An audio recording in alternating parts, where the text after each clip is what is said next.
hier, Bruno Retailleau a présenté au préfet une nouvelle circulaire pour durcir les conditions de régularisation des sans-papiers.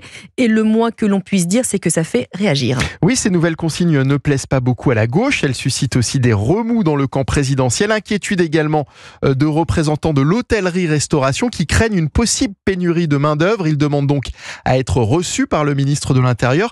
Alors pourquoi tant de méfiance? Que dit précisément le texte? On voit ça avec Arthur Delaborde.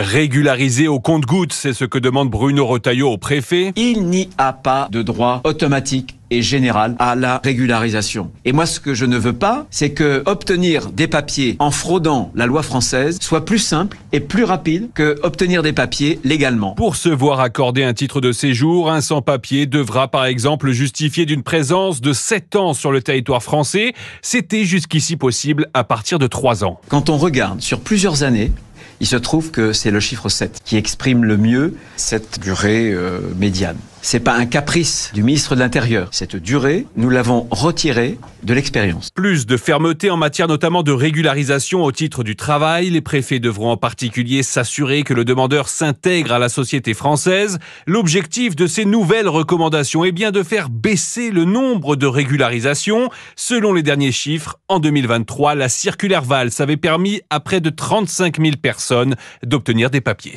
Les précisions du journaliste politique d'Europe 1, Arthur Delaborde.